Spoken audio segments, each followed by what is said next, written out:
na pale mtandaoni na mambo kama hayo. Kisha tunaye wakili Edward Asitiba, karibu sana, ambaye ni mchanganuzi wa masuala ya kisiasa na kijamii na ni mzalendo wa ukweli kabisa. Hayo nimedhibitisha.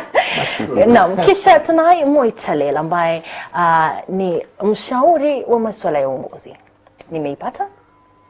Na pia ni governance masuala na uongozi, na pia ni mchanganuzi masuala ya kisiasa na kijamii. Happy Thursday gentlemen. Karibuni sana. Katika kurasa za kwanza katika magazeti yetu, gazeti ya The Standard, tricks broke state is using to stay afloat, kwamba sasa inaonekana serikali inajaribu kutumia ujanja ili kuweza kubaki ikishughulikia shughuli zake ama ikiendesha shughuli zake wakati ambapo kuna ukosefu wa pesa. Na tutaweza kuangalia Bwana Asitiba atatuelezea kiundani kidogo kwamba hizi ujanja ni kama gani. Katika gazeti ya The Star, ukurasa wa kwanza, job cuts looms, the state reviews rising wage bill. Kwamba sasa serikali kwa sababu ya kuweza ama kutaka kupunguza matumizi ya pesa katika afisi za serikali, inataka kupunguza pia watumizi ama wale watu wafanyikazi katika afisi za serikali. Na Pablo, ningelipenda uje karibu tu niweze kumuonyesha mtazamaji kwamba kuna picha pale chini, ni kesi ambayo inaendelea mahakamani. Kwa sababu hiyo hatutaweza kujadili, lakini ni kesi ya maafa ya Monica, ambapo sasa mshukiwa Joey yupo mahakamani kwa ajili ya kesi ile. Kulingana na taarifa hii ni kwamba damu iliyopatikana katika nguo yake Joey imethibitishwa kwamba ilikuwa ni damu yake mwenda zake Monica. Lakini hayo tutaiachia hapo kwa sababu ya sheria na sera masheria za kiserikali. Katika gazeti ya The Daily Nation, I'm not the man who fell from the London skies. Kuna wakati ambapo tulikuwa tukijiuliza ni mwili ulikuwa wa nani? Mwili ule ambao ulianguka kutoka kwa upande wa nyuma wa Kenya Airways, the stowaway.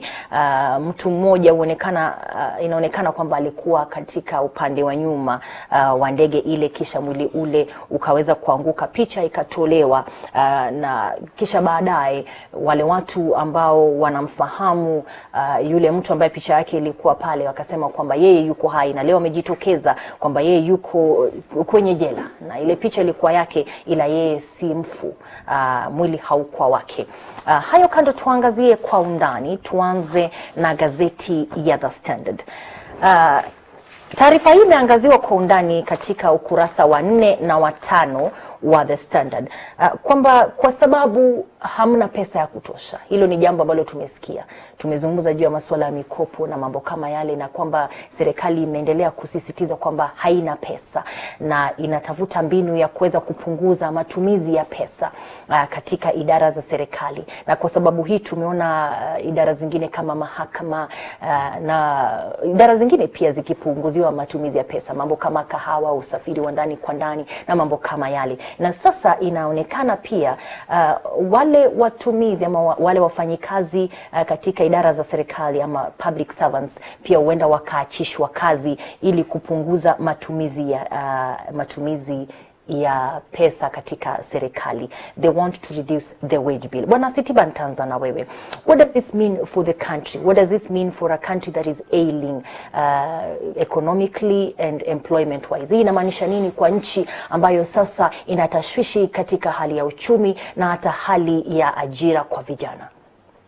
Corazon, vile tumekuwa tukijadiliana hapa ni kwamba the country, we have been living a lie. Tulianza kuambiwa kitambo kwamba ile hali yetu ya kukopa imezidi kiwango kinachohitajika, but we kept brushing it aside. The reality is that some things are not adding up. Kuna masuala ambayo kidogo hayaingii. You cannot go on a broad expansion program. Yes, tumekuwa tukikopa sana under the cover of infrastructure, developing infrastructure. Infrastructure is gradual. Hata nyumba haijengwi na siku moja. You really cannot imagine that they build this country to make it an America or Western Europe in 10 years. It will take us 300 years. It's not this generation. We must wake up to the reality. The worst part of it ni kwamba mikopo mingi tunayokopa ends up in people's pockets. The money is borrowed, the rush for borrowing is not developing the country. It's stealing. Yes, and I dare repeat it, it's stealing. Eurobank money, Eurobond money has never been fully accounted for up to today. And then the projects are very, very exaggerated, the prices, because of kickbacks. Tulisema in the last program, kwamba now most of the loans are maturing. We stopped going for the syndicated commercial loans from the Bretton Woods institutions, World Bank, IMF, because they come with governance issues, accountability, mambo ya kickbacks hakuna. Tukakimbia Uchina, manake ukikopa 100 utaambiwa 40 ni zako, eka kwa mfuko. What ends up here is less than 50%. Then the prices they dictate, because you want to have this corruption involved, so they dictate the terms, and they're not good for the country. Now the chicken are coming home to roost. Wakati wa kulipa haya madeni unafika. We are borrowing A to pay B. Tunakopa pale. So that vicious circle cannot go on forever. It has to break. And what is important, the country needs to own up, our leadership, that when somebody says, we are broke, the money is not there, cut down on our expenditure, even at a family level. Wakati mapato yamepunguka, baba amepoteza kibarua, mnapunguza maisha. The president cannot hire a jet for $1.5 million an hour. He could have traveled better. The traveling, kwa miaka 5, Rais Uhuru Kenyatta amesafiri kuliko all that nani travel. We've never been told. Waziri Monica alituambia use it benefiting the country. We need the statistics, not general figures, not general statements. Hii safari ina manufaa fulani kwa nchi. Yeah, not going on errands and expensing the country. The presidency's expenditure does not reflect the reality in the country. Tunaambiwa kwamba pesa zinaisha with 30 seconds. Na pale unaona expenditure ya the presidency, that's the presidents and the deputies combined. On entertainment, not anything, not infrastructure, not development expenditure. Entertainment, the figures are rocketing. That is an insult on Kenyan's intelligence. And people need to say no. It has to stop. It's taxpayers' money.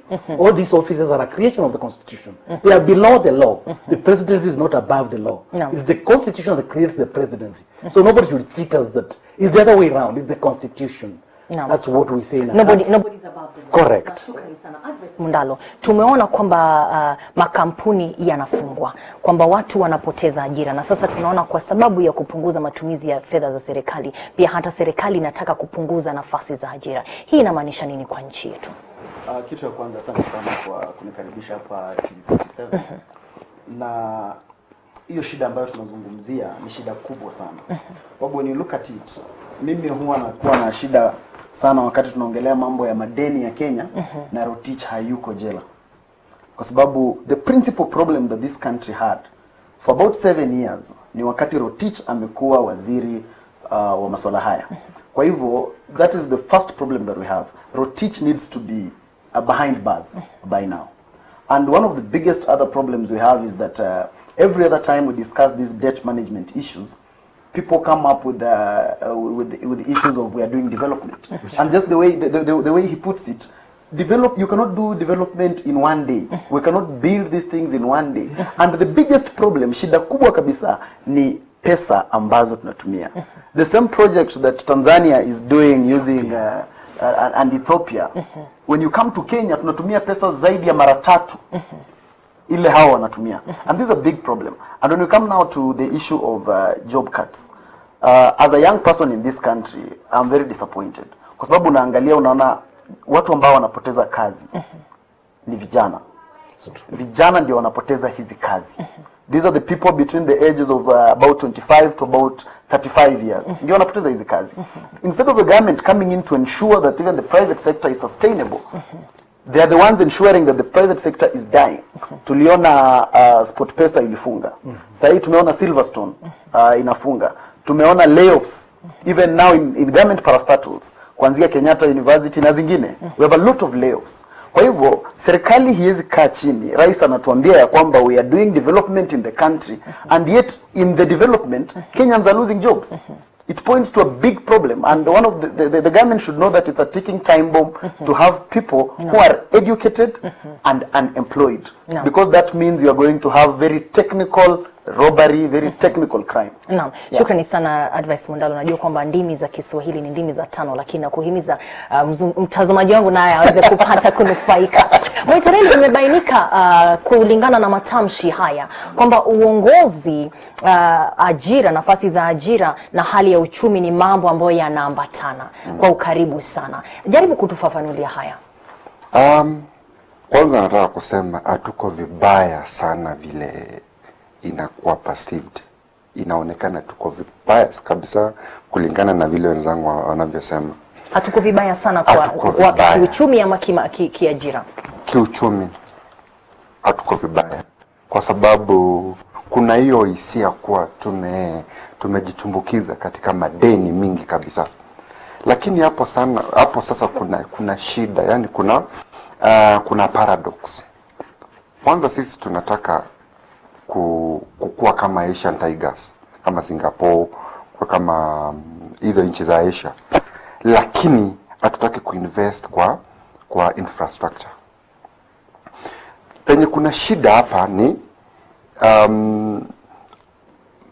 the technical part. Kwa sababu kila mtu ameenda shule anataka kuwa manager. Kila mtu ameenda shuleni kusomea somo la kuwa manager, yani bachelor of something. Tumekosa ile somo la engineering, the technical part enye hizo maisha Tigers wamefanya. Kama China sasa, kama Malaysia, kama Thailand, hizo makanto wame make sure kuwa they have hands-on skills enye tumejaribu kuleta kama na hizo motivates. Lakini sasa katika kuna swali umeuliza kuhusu kuna watu wamesoma alafu the economy haitali. Si ndio, kama nimeshika vizuri hiyo swali? Kumekuwa na a lot of layoffs. Na kama advice wa serikali tumeadvise kwa kukuwe na incentives. Kama tukiongea kuhusu manufacturing, tukiongea kuhusu Silverstone, tukiongea kuhusu East African Portland, wanafaa kupewa incentives kwa ukiajiri kuna tax relief kidogo yenye utalipa. Mwitalelo, wale ambao wanamtazamo kwamba hali ya uchumi ni mbaya zaidi, wana mitazamo katika viwango tofauti. Mojawapo ni kwamba miradi ambayo inazinduliwa kabla haujazungumza juu ya incentives na tax na mambo ya ushuru kama yale, hata nafasi zile ambazo huenda zikapatikana kutokana na miradi hii hazipo.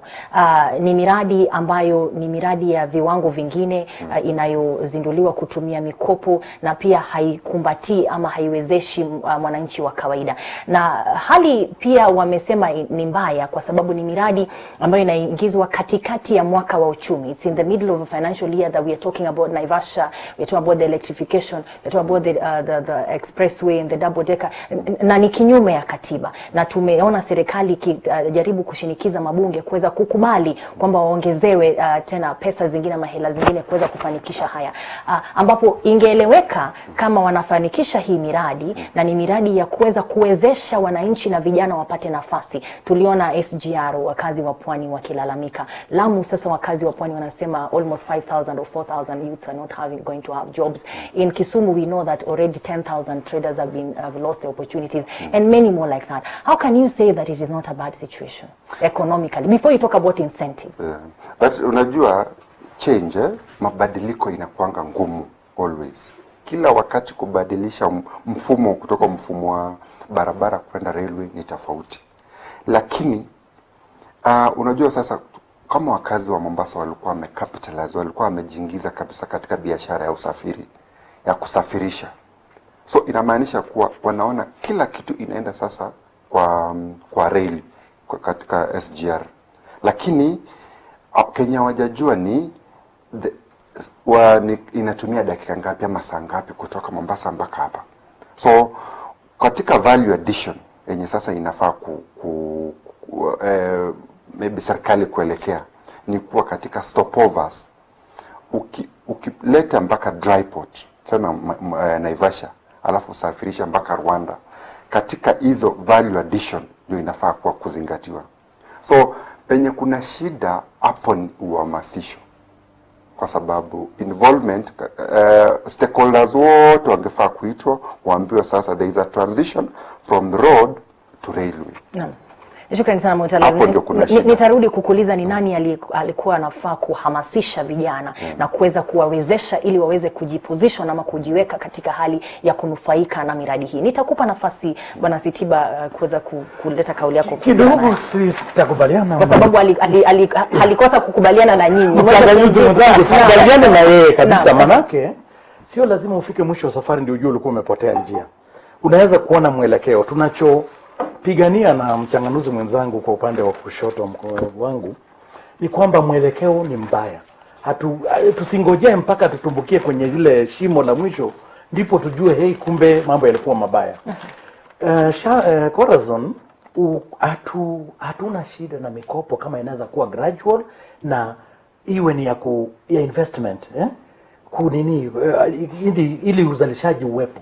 If you read economics, wakati mambo ya ajira iko chini, una encourage public works project, small investments. Inapata vijana wanapata ajira, unaweka mfukoni, that spurs economic growth. Maanake mtu ana pesa za kutumia at the end of the day na kunakuwa na pesa zinakimbia kwenye uchumi. Kinachotuuma ama mimi kinachoniudhi ni kwamba yule njia yote amesema ukweli kwamba Asian Tigers will invest kwenye infrastructure. But yetu ni uongo. Reli ikijengwa Ethiopia na Tanzania at the same time na yetu inagharimu mara 3 mara 4 ya ile. Tunaanza kujiuliza with the same developer. Ni nini? Kwani hapa kuna tofauti gani? Tumeleta all visingizio. But we need, wakati tutaangalia ile janga la uongozi mbaya na wizi, we face it. That's the only time we can start saying now, tunaanza kuona shida iko wapi. Lakini vile tulisema hapa, nafikiri wiki jana ama wiki nyingine, unfortunately tumefunikwa na hili jambi la kikabila. Tunaona kila kitu from a tribal prism. Kwamba ni mwenzangu, ni jamii yangu ndio iko pale, kwa hivyo everything happening is right. Na hiyo ndio janga litatumbukiza hii nchi mpaka kwa shimo, ndio tutatoka shimo la futi 100 ndio tuanze kutoka kule. Naam, advice. Mwaitalela amesema kidogo akujibu kisha nikupe nafasi kwamba hakubaliani nanyi hali ya uchumi si vibaya vile sisi tunavyo ama nyinyi mnavyosema. Unajua Corazon, wakati mimi nimesikiza Mwaitalela nilipata aliposema kwamba hakubaliani nasi. Lakini nikangoja kusikia kwa nini hakubaliani nasi. Na sikupata kwa nini. Kwa sababu wakati alianza kuongea alikubaliana nasi kwamba kuna shida. Alisema kuna shida ya uhamasisho, kuna shida ya kiuchumi. Kwa hivyo sikupata ni wapi hakubaliana nanyi. Labda tumpe nafasi ya kuelezea. Alikubaliana tu nasi kutumia lugha ambayo ilikuwa more democratic. Naam. More rational. More rational. Kwanza sikukubaliana na wenzangu kuhusu the cost. Unajua tukisema railway, kujenga railway Kenya ilikuwa ya bei ya juu kushinda Tanzania na kushinda Ethiopia. Kuna kitu unafaa kujiuliza, ni kwa nini Kenya shamba inamilikiwa na wananchi, sio ya serikali. Ukienda Ethiopia na uende Tanzania kila kitu ni ya serikali. So kucompensate mtu, unaona saa hizi tuseme barabara ipiche katika hii studio. Unakumbuka ilikuwa ni pesa ngapi iliyotumiwa kufidia wenye shamba? Ilikuwa kama inategemea, yani ina vary. But the total amount that was used to compensate the landowners. Hapo sasa ndio kuna hiyo variance. But the percentage was very small.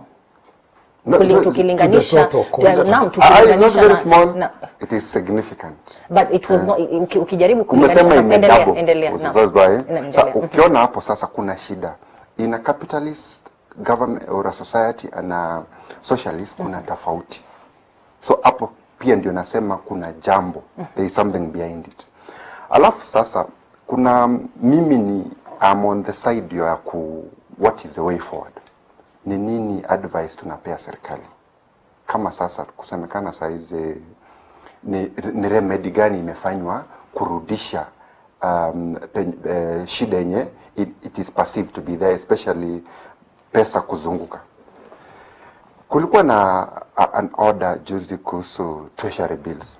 The reason kwa nini benki azipei wananchi pesa. Na shida ilikuwa all the parastatals,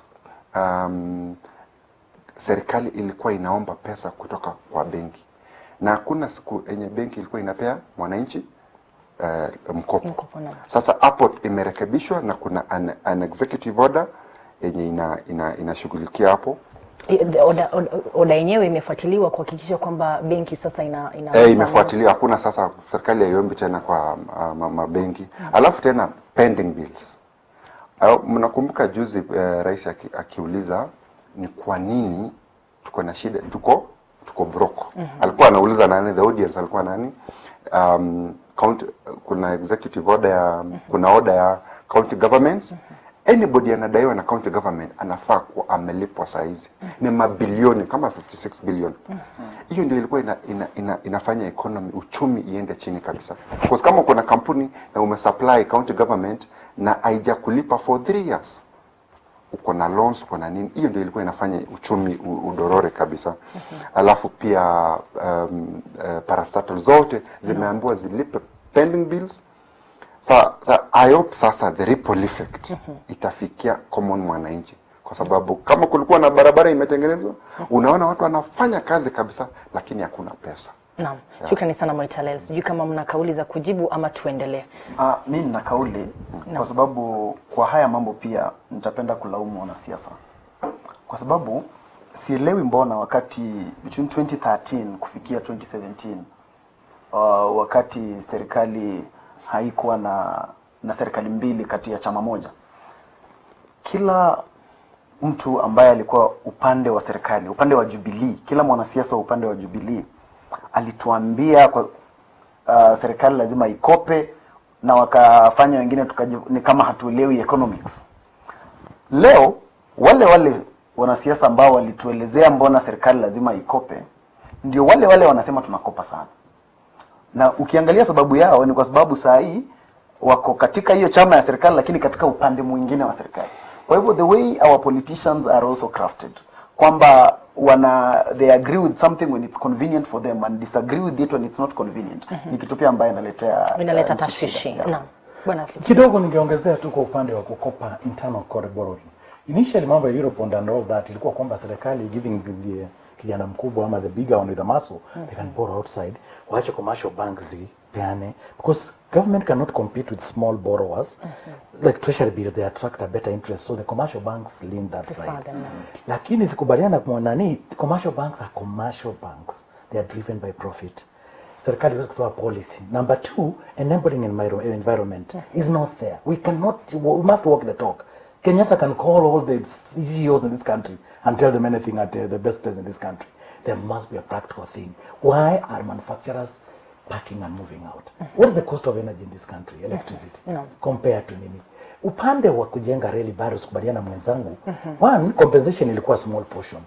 Secondly, most of us know, NSA, former National Land Commission guys, all of them have been indicted. If not all of them, quite a good part. Those things were fraudulent. Where are we failing? Mwenzangu ni mchanganuzi wa mambo ya governance. Where is the problem? Hapa ndio kweli kuna ardhi, kuna Montalele, kuna Edward, kuna Corazon na mwenzangu. Then it's exaggerated. Instead of half an acre, inasema Corazon ilikuwa eka 10. And it goes through and is paid. That's why we are saying all this money was stolen. That compensation, 50% of it will never have happened. Yes, Kenya is a capitalist state. Ardhi is owned by individuals. It's not the same like Ethiopia or Tanzania. But it's still a lie. 50% ya hiyo compensation ilikuwa fake, if not more. You can never have the actual statistics because the people who benefited must cover them below them. So what we need to spur economic growth and create jobs in the country is a conducive environment. There is a contract between the governed and the government. That's why we vote. It's a contract we enter into with the government. Provide security is not Corazon's business, it's government business to make us safe. That's why we are here this morning. We woke up from houses and we were able to be here. Create transport, infrastructure, heavy investment. Spur economic growth in the economy. That's where I'm wondering. Mwenzangu ametajia mambo ya Rotich. Juzi tuliambiwa, there was a paper that I mentioned last week. We are blaming Rotich for everything. Yes, he was there for miaka hii yote. Nobody, there's any oversight. Hatukuwa tunaona makosa yako. Treasury is a very sensitive ministry. I mentioned that Msaafu Kibaki, I was told that's where he could not delegate. He wanted to have, he was hands-on. It's like, Corazon ni kama some of us who have been parents when you are nursing these people who are 1 month old. You know, your attention is 100%. Treasury is the bloodline of the country. You cannot afford to play around with it. Now, when we are told, for example, I'm still at war with myself. Why don't we have a substantive minister for finance? What is still waiting for? Return Rotich? Shukrani sana. Moitalel, niruhusu niende. Najua kwamba utarejea kujibu maswali haya tukiangazia The Standard. Utakuwa na nafasi. Naona umefanya maandishi pale. Just a way forward, Naam, sekunde 10. Sawa. So, jambo lenye nataka kusema kabisa ni mwelekeo tunaenda wapi. Unaona Kenya sitaki kufanya ni complain. Like I want a way forward. Sasa katika issue ya way forward in terms of giving incentive to manufacturers ni having an industrial policy. Policy yenye inasema kuwa tukipata pesa, kama unaona kama sasa kila mtu amepewa kazi, tunafanya kazi, alafu unataka kununua simu, utapata unanunua Sony kutoka Malaysia, unanunua Peugeot kutoka UK. So kama tungekuwa na assembly hapa Kenya ya hizi masimu simu nini, nguo, ukipata mshahara yako una spend hapa Kenya. So that circulation within the country is very important. Mwitalalo, wakati ambapo tunazungumzia sera za kuweza kuhifadhi uzalishaji, kwanza tunafaa kuzingatia labda kwamba tuna uzalishaji wa kutosha, kwamba sisi uchumi wetu unaweza kuhifadhi na kustahimili uzalishaji. Wakati ambapo tuna makampuni ambayo yanafunga yakienda, tunafaa zungumzia sera za uzalishaji ama kuweza kuhifadhi uzalishaji. Kwanza tunafaa kujiuliza kwa nini wanafunga. Naam. Kwa hivyo basi kabla hatujazungumzia sera, tuzungumzie uzalishaji wenyewe. Ambapo sasa tunajua kuna utata. Unaona katika hiyo policy document na industrialization, hizo point zote zinafaa kuwa hapo. Naam. Alafu sasa shida penye iko ni hata si blame wanasiasa, na blame the advisors wa the presidency. Kwa sababu president akona advisors in every field. Tukisema manufacturing, policy, economics, finance, kuna ma-advisors wenye wanakula mshahara. So shida yangu ni penye nataka kuelewa kabisa ni wana advise na hizo advice yao haichukuliwi ama our advisor ama wenyewe hawana habari ama hawana hata habari. Naam, shukrani, tushikilie kauli hiyo. Najua kwamba afadhali tumefikia kiwango ambacho sote tumekubali kuna utata na tunafaa kujiuliza maswali na kutilia doa wale ambao wanapeana ushauri kwa sababu hayatekelezwi vinavyofaa. Katika gazeti ya The Star tukimalizia, gazeti ya The Star ukurasa wa 6 ni kwamba changes in form 1 placement to make transfers difficult. Sasa kule kupatanisha shule na watoto ambao walikuwa maliza KCPE watakuwa ni wa kudumu. Mtu hatapelekwa shule moja kisha aweze kubadilisha baadaye. Waititu second attempt to access office deferred. Gavana Waititu alijaribu tena kuingia katika afisi yake lakini hakuweza kupata nafasi tena. Teknolojia ukurasa wa 12-13 kwamba sasa teknolojia mpya inatumika kuweza kupanda miche katika msitu wa Mau. Ni helikopta ambayo sasa inaenda ikisambaza seeds pale. Anajua kwamba ni jambo la kufana sana. Hiyo ni The Star, imeishia hapo. Gazeti ya The Daily Nation, Ruto's allies in Mount Kenya plan meeting. Hiyo ni ukurasa wa kwanza. Wale ambao hawakutosheka na mazungumzo pale Sagana, ambao sasa wanapatana na upande wa naibu wa rais, wao wenyewe sasa wanarudi kushikana katika mkutano wa aina mwingine. Watu wameendelea kujaribu kuchanganua na kuchimba hatima ya naibu wa rais, wakati ambapo mazungumzo na matamshi ya rais yaliweza kudhihirisha kwamba hakuzungumza uongozi ama urathi na Raila Odinga. Na sasa tunaona kwamba kipande kimoja cha Mlima Kenya ni kama kinamunga mkono naibu wa rais Daktari William Ruto. Mtazamo unakaa vipi kutoka mahali ambapo wewe umekaa? Taswira iko vipi kuhusiana na haya yote, siasa za urathi ama za urithi wa urais? Kitu ya kwanza ni jambo la kusikitisha sana kwamba less than 3 years into government tuko katika majadiliano ya nani atakuja baada ya Rais Uhuru Kenyatta. Lakini mambo ya Mount Kenya kutaendelea kuwa na haya mazungumzo, kutaendelea kuwa na ile kambi ya Tangatanga na ile kambi ya Kieleweke, kutaendelea kuwa na wale watu ambao wanataka kumuunga naibu wa rais mkono sana. Lakini kitu ambacho ninaamini ni kwamba kufikia 2022 Mount Kenya itakuwa inaongea na kauli moja, kwa sababu Mount Kenya kingpin wa sahi ni Rais Uhuru Kenyatta. Na hawa watu, despite anything they might tell you now, wakati watafika the critical point of decision making, Mount Kenya itazungumza lugha moja na naibu wa rais atabaki peke yake. Kama Rais Uhuru Kenyatta hatakuwa naye. Lakini kama Rais Uhuru Kenyatta atakuwa naye, bado tena Mount Kenya itaongea na kauli moja. Kwa hivyo naibu wa rais angetumia muda wake mwingi kama anataka kufanya campaign, akiangalia maeneo kama ya Western Region, angalie maeneo mengine Ukambani. Lakini Mount Kenya Hakuna haja ya kuspend a lot of time in Mount Kenya, because at the end of the day Mount Kenya people will speak in one voice. Naam, kauli yake Advice Mundalo. Bwana Sitiba. And I'll be very brief kwa sababu hili jambo linanikera. Kura ziko. We've talked about it. Yeah. Bado nini, kuna kama miaka mitatu mpaka tuchaguane. Uhuru mwenyewe aliwaambia jamani, the presidency is not vacant. Yes. It should not be a preoccupation for us mobilizing resources and everybody discussing succession. Tuko na rais na ana ni mkakamavu wa afya na anaendeleza kazi zake. Yes, hata kama zina dosari hapa na pale, ni binadamu. Kwa vile muda tunaochukua dwelling on this issue, I feel it's losing national psyche. We have shida ya ajira kwa vijana.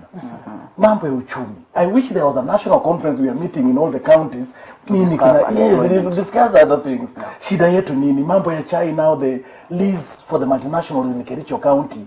Wale waliiza kina nani, British companies, zile own those tea plantations, is expiring. It's a hot issue. How shall we handle it? How do we have that smooth transition without killing our tea industry? To me, those are more important issues. Umetuliza ni kwa nini these manufacturers are closing shop and moving over to Uganda to downwards. Those are more burning issues.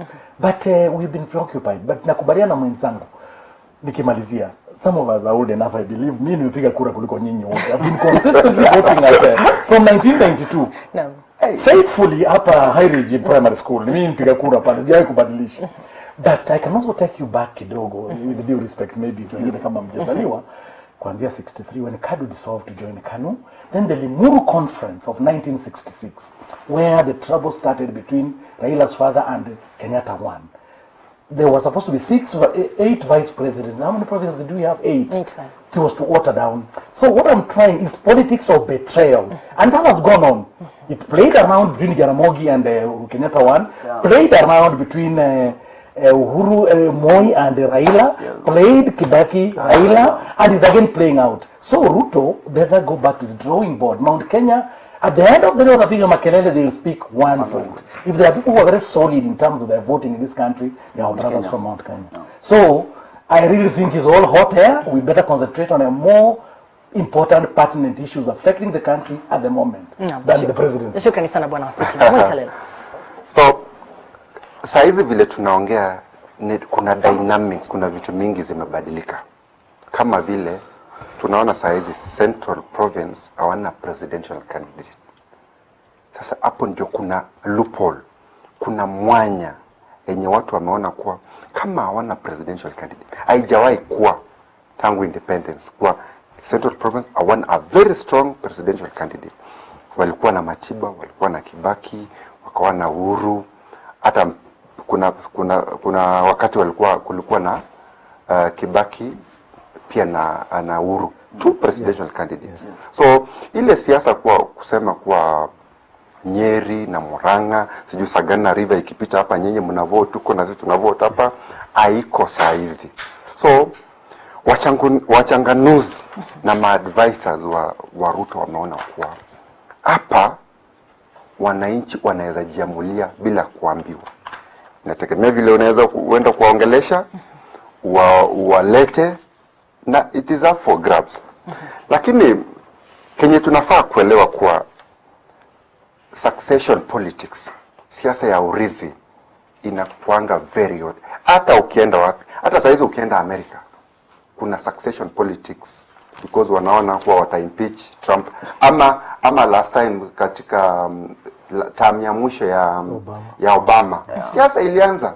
So kusema ati kuna miaka 3 before siasa hiyo, as long as kuna succession politics na mtu mwenye anajua power, what is power, alianza hata 2013 succession politics. So but unfortunately nani anaumia? Ni mwananchi. Hapo sasa kuna shida kwa sababu tunafaa kuwa tukipatana mahali, kama tumeenda mahali kuongelelea which direction, but tulete. Niliona watu walikuwa disappointed na hiyo story ya Sagana wakisema kuwa nilikuwa na ngoja tusemekana hapa kuna shida ya kahawa na chai. What do we do? Tutasaidiaje mkulima? So tumekuwa na shida in and out, but mi naona watu wamejipanga, na kama kuna mtu ignore ama utamweka chini kisiasa, ni Ruto saa hizi. Amejipanga kwa sababu anajua hesabu yangu ni hapa na hapa na hapa na hapa. Hapa ikifail kuna pale pengine. So ukijaribu kumuona kabisa hakuna penye hajaguza inchi. Amejipanga vizuri. Hani matamshi yake Moitalel County News kwamba City Hall sasa itapata milioni 4.8 kwa ajili ya kukarabati mabarabara jijini. Wale mabouncer ambao walifariki maeneo ya Western wataweza kuzikwa. Mazishi yao yatatekelezwa na Gavana Nyung'u, aliweza kupisha ama kupakua naye rambirambi zake. TSS property set to be auctioned kule Mombasani, na Kajiado Hospital sasa imepokea oxygen kits kule chini. Mengine ni ya ulimwengu. Ningelipenda tuangalie BBI tukimalizia, lakini kwanza tuangalie the standard tricks Brook State is using to stay afloat. Naona kwamba tumeangalia hii, sijui kama kuna jambo la kusema hapa. Tumeangalia swala la uchumi kiundani, na kwamba sasa ni kama serikali inajaribu ujanja mmoja na mwingine ili kuweza kupata bajeti mpya kwa ajili ya miradi mipya na mambo kama yale. Kuna kauli mpya? Mengine tu ningeguzia ni kwamba pia magazeti kwa ile kutaka kuuza, nimepitia kidogo kama not implementing projects is very normal for any economy, kwamba ukikuta mfuko umerudi chini kidogo there are some things you cut off. Kama tumesema huu mradi utafanywa na mkute kwamba mwezi usio uongo, ni maybe being open, serikali ambia wananchi na mradi huu utacheleweshwa kidogo kuna so lakini swali na mimi shida yangu na hiyo kauli ni kwamba wakati serikali inaanzisha a project yoyote, hiyo project iko na budget. Kwa hivyo sielewi ni wapi hapa ambapo inafikanga mahali alafu hiyo project inakwama kwa sababu hakuna pesa. And yet that budget ilikuwa approved, waliangalia wakajua hii kitu itakost milioni 5, milioni 10 na waka allocate na ikaanza. Inakuwaje hizi pesa tena hazijatoshea? Just a quick one rejoinder kukosoa with all due respect. Government budgets on anticipated income. Tuna matarajio kwamba mwaka huu katika sekta hii, katika leseni za kufanya biashara tutapata milioni hivi. Bandari ya Mombasa itaingiza hivi. So by the time budget inaidhinishwa huwa ni estimate. That's why they call them estimate. Bwana Sitiba, usisahau kwamba kuna miradi ambayo imeingizwa katikati ya mwaka wa uchumi kabla ile miradi ya kwanza kuisha. Hapo ni makosa ya kisiasa. Usia kidogo dakika moja nilikuwa nataka kidogo tu kurudisha kwenye barabara ni kwamba saa zingine huwa na kasoro kidogo, kwa vile tunapopanga yale matumizi yetu ya hela na kuyaidhinisha katika those printed estimates, huwa kidogo ni figures, hatuna pesa zenyewe kwamba ziko mahali. So sometimes there's a shortfall in that anticipated revenue. Tunakosa kukusanya. Ambapo pia hizo takwimu tuliuliza na tukasema ama tukabaini kwamba kulikuwa na shida na accuracy even in the figures that were given. Na pia nakubaliana sana na hiyo kauli kwamba it's on anticipation. But unafaa ujue serikali has vile mwenzangu alisema iko na advisors. Everybody who is hired there is a professional. Kwa hivyo serikali haiwezi kuwa anticipate 10 million na ipate 500,000. It can be normal wakati serikali ina anticipate 10 million na inapata 8 million or 9. Lakini projects ambazo hazifanyiki they amount to too much money until sasa tunaanza kushangaa who is the professional that advised the government, or who is this who anticipated on behalf of the government. Najua nataka kujibu, lakini swala hili kidogo linakosesha heshima wakati ambapo sasa tunaambiwa kwamba serikali inafanya ujanja hapa na pale katika mambo ya ushuru, katika kukataa kutekeleza miradi, katika kukwepa kutekeleza mambo fulani ili waweze kuwa na hela ya kutekeleza miradi ambayo tena ni miradi mipya. Is it professionally right? Okay, penye kuna shida hapo ni tuseme expect revenue ya 100 billion. Alafu tukapata 50 billion. Hiyo gap inakubaliwa, hiyo difference inakubaliwa kisheria, you top up. That's why World Bank na IMF inakuja. Lakini sasa penye maybe kuna utata professionalism ni hiyo debt management, kwa sababu kuna watu wanadanganya. Na hapo sasa ndio nataka wanasheria kuliko kulament kupiga kelele na sisi. Let them wacha watoe sheria kuwa ukitoa information ama habari ambayo sio sahihi ikuwe criminal, be punishable. Likewise, niko na information yangu very personal, either huduma namba ama wapi hizo zote. Ukidivulge my information bila mimi kujua, kama namba ya simu nini, hizo private things, ni hatia. Upe criminals ama ni hatia. So kama hiyo utata kuwa kuna mtu anadanganya, you are paid as a very senior advisor, useme hivi, tuko hivi na hivi na hivi, alafu ijulikane kwa wewe ulidanganya. Those tricks now to bridge the gap ya hiyo budget ikuwe punishable by law, iwe ni hatia. Kihistoria, kwa sababu najua kwamba historia ni jambo tofauti kwetu. Mimi na advice tumeanza juzi kuangalia mambo haya. Kumekuwa na wakati ambapo imerudi katika mabunge kujaribu kurevise budget na mambo kama yale. Has it ever happened before? Imekuwa hivyo na inakubaliwa kisheria kwa sababu kuna vitu wenye hukutarajia. Sema umesema barabara kutoka Suswa ama Kajiado mpaka Narok. Narok ni nyumbani, ndio natumia example. Alafu sasa ukiwa njiani kuna kitu huko umetarajia. Kuna flash floods katika Suswa, kuna nini, terrains ni mbaya kabisa. So sheria inakubali just 25%. Useme tulisema hii ni 20 million, sasa tunaongeza 25% of tuko katika hiyo asilimia ya kawaida katika kutaka pesa zaidi ili kutekeleza miradi. Uliuliza historia. It has been, I worked in government for 18 years and we were really close to treasury. Pre-nini revised statements huja around February. Maana mwaka wa serikali ulianza mwezi wa 7 tarehe 1. Mkizia February, what my colleague is saying is very correct. One of those things we never anticipated.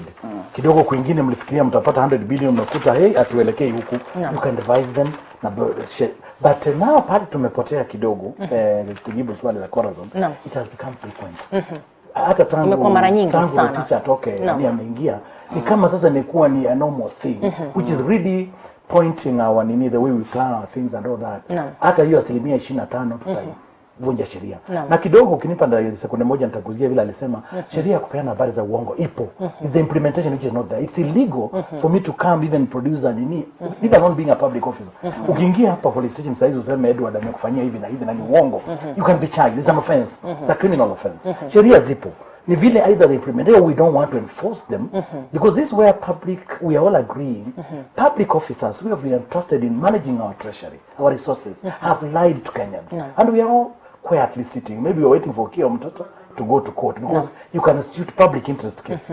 Uwezi kuhadaa wa Kenya wote milioni 47 kuwadanganya. Somebody will move to court. We don't know. Huwa anauliza kila siku viongozi ambao wanakuja katika jukwaa hili kwa sababu gani tumemwachia Okiya Mtata peke yake? Kwa sababu Martin Luther King alikuwa kama nyinyi tu na alichukua mzigo ule peke yake. Itakuwaje kwamba Bwana Moitalel na ujuzi wote, wakili ya Sitiba na uzalendo wote, advice Mundalo na ujana wako wote, kile ambacho tunafanya ni kuzungumza, kuhamasisha wananchi kwamba hapa kuna utata, kisha turejee nyumbani tukakaa walivyokaa wao. Lakini naarifiwa kwamba nafaa kumalizia Wako US to prove graft claims kwamba Amos Wako ambaye sasa ameweza kuzuiliwa kuingia Marekani pamoja na familia yake kwa sababu ya masuala ya ufisadi, ameweza kuambia Marekani kwamba waweze kuthibitisha kwamba yeye ni mfisadi wanavyosema. Kulingana na matamshi yake, anataka walete thibitisho mezani kwamba kulikuwa na kesi ambazo zilikuwa zimeletwa pamoja na ushahidi, naye akakataa kutekeleza vinavyofaa. Na hayo ndio ya muhimu sana. Tukimalizia kabisa, gazeti ya Daily Nation, kulikuwa na matamshi ya Raila Odinga ambapo alikuwa akisema kwamba BBI, ukurasa wa 9, BBI italeta suluhu kuhusu masuala ya ukabila. Nami nikajiuliza kwamba tumekuwa na ripoti ambazo ambapo watu makamati yamefanya utafiti na hayajafanyiwa lolote. Lile ambalo liko katika akili za Wakenya sana, hata nami, ni TJRC report ambapo iliweza kufungua kwamba tuna vidonda na vidonda vyetu haswa vipo katika ukabila na mambo mengine, na hakuna jambo ambalo liliweza kufanywa kuhusiana na ripoti ile. BBI italeta suluhu? Advice. Suluhu ambayo BBI italeta si suluhu kubwa sana, lakini mimi nakubaliana kwamba BBI italeta kinaitwa a political solution to a political problem. Kwa sababu kila baada ya miaka 5 nchi hii lazima kuwe na shida baada ya uchaguzi. BBI inaangalia kuleta solution in that segment. Sidhani kama BBI itapunguza corruption. Sidhani kama BBI ita improve economy. But naona BBI itakuja kuleta political solution to a political problem. Kwa njia gani? No. Yeah, na ndio sababu unaona pia watu wa Mount Kenya ambao umesema wanaenda kukutana nini. Mwishowe tu watasupport BBI kwa sababu it is the only hope to maintain the Mount Kenya community in government. Yeah? Kwa hivyo this is BBI is more of a political solution because ukiniuliza nitakwambia kwamba wakati nchi ni changa, nchi zikiwa changa zinakuwa sustained by individuals. Yeah? Kwa sababu unapata kuna individuals ambao kidogo ni kama they are almost bigger than the country. So the country really just needs these individuals to set up the systems and put the country in order, then others can follow. Shida yangu kubwa ni kwamba baada ya hii BBI tukue na ile expansion of the executive. Tuweke pale Rais Uhuru Kenyatta, Raila Odinga, Musalia Mudavadi, Kalonzo Musyoka, and it will look very okay. Shida yangu ni baada ya hiyo, baada ya hao kuexit, sasa what will happen? Kwa sababu it is more or less to me a short term solution. Yeah, a short term solution. Naam, shukrani sana Bwana Mwichalel. Kabla sija mimi umeuliza kuhusu TGRC ambapo kulikuwa na hizi maswala ya kutibu hii ukabila. Shida hapo ilikuwa ni wabunge haikuwa adapted bungeni because it was also kama kuna swala lazima ikuwe sheria ndio hii ikuwe adapted. Alafu sasa tukakuja kwa BBI kwanza imeanza kuwa discredited na big brothers kama Marekani kwa sababu umeguzia swala la Amos Wako. Why the timing? Mtu mwenye alikuwa anakochea ni mwenyekiti anakochea hiyo BBI, alafu maswala yake yenye alikuwa analeta mezani ilikuwa kuhusu ufisadi. Amekuwa sasa ameambiwa kuwa yeye ni mfisadi. So what is this timing? So swala ngumu kuhusu BBI ni sasa ni nini? Unajua BBI ni kama mystery, hatujui ni nini. Tunatumia speculation kusema inaweza kuja hivi, inaweza leta hii, ulete huyu na huyu alafu imalize maneno ya ukabila ama ufisadi. But swala ni hii swala litaletwa lini kwa wananchi? Kwa nini hiyo hisia? Why kuna a lot of suspicion. Hawataki kuleta, wakileta wanaambia rudini tena mfanye hivi na hivi na hivi. So jambo ile naona ilikitokezea ni kuwa wananchi wasipokubali, where will we go? Naam, tutafanya nini? BBI imekuwa ni kama bibi harusi ambapo bwana harusi anaweka katika hali ya ngoja ndio kienda kwa kisia. Bwana Siti. Shida hii BBI ni kama siri ya watu wawili. Kidogo hatujui kama wale vile waliingia pale na wakatoka nje wakasalimiana. Tuliona handshake. But that was cushion. Hatukujua nini mjadala ulioendelea pale ndani. Ni mambo ya chumbani kwao. Then what worries me, tumekuwa na TGRC before, tumekuwa national cohesion. Masuala ya ukabila, in my view, I want to adopt my brother's route that isiwe kama crying baby. How do we move forward? To me, we could start curing cancer tribalism in Kenya should really start at a lower stage. I mean, in the sense that to inculcate sense of nationalism kwa watoto wetu. It takes time to achieve. Not Raila will not come along with all the guys who come from him. Even if you put I mean, ni mambo ya watu wawili. You can be assured that there are those who are already disenchanted. Tena niko na uoga kidogo. Hii BBI ni kama tena itatugawa katikati ama itakuwa 60-40. But this 40 you can't ignore 40% of population. Even if it's 30. Kwa hivyo kidogo na uoga kidogo, sio ni manake ukifuata agenda yake, as I agree with him again, we cannot run away from succession politics. The whole thing is camouflage. This 2022. So kuna kiwango cha Wakenya ambao wanaona this is being crafted kumzuia tuseme naibu wa rais. There is a people who firmly believe that. And I respect their feeling. Kwa hivyo sifikiri, sioni kidogo, not that I like seeing negative things, lakini it's good to be open. Sioni sana kama itasuluhisha mambo yetu ya kikabila. Naam. Shukrani sana Bwana Asitiba, Bwana Mwichalel pamoja na Advice Mundalo. Haya yamekuwa ni machanganuzi magazetini. Swali ambalo nitaendelea kuuliza ni kama vijana hawatauliza maswali, na nitamuuliza Bwana Moitalel, na hawatauliza maswali vinavyofaa na kushinikiza serikali wafanye vinavyofaa, ni nani atakayewakilisha taifa la Kenya katika nchi zingine? Kwa sababu ni katika kuuliza maswali na kushinikiza mema yafanyike ndipo basi vijana wanapata matumaini, na wakiwa na matumaini wanakuwa ambassadors wa taifa letu. Lakini ni swali ambalo utalijibu wakati mwingine. Mtazamaji, tunaelekea katika mapumziko kidogo tu, lakini tunakuja ama tunarejea kupiga darubini katika taifa letu tukitumia pale mtandao wa Twitter pamoja na Facebook, yale ambayo wewe umeweza kuzungumza ama kutaka serikali ifanye, ama yale ambayo umeweza kukemea, tutaweza kuchanganua kwa pamoja. Nafasi hii ni nafasi nzuri kwako, kwa sababu unaweza kupiga simu moja kwa moja na uweze kupeperusha maoni yako hewani ukitumia nambari ya simu 0768 iliyoko pale chini kwenye runinga yako, kwa sababu la muhimu ni usemi wako na mtazamo wako. Ukiwa nami Corazon Safana, hodha mwenzangu Tereri Manuel ataungana nasi pia katika ule upande mwingine wa studio, na kusihi usibanduke.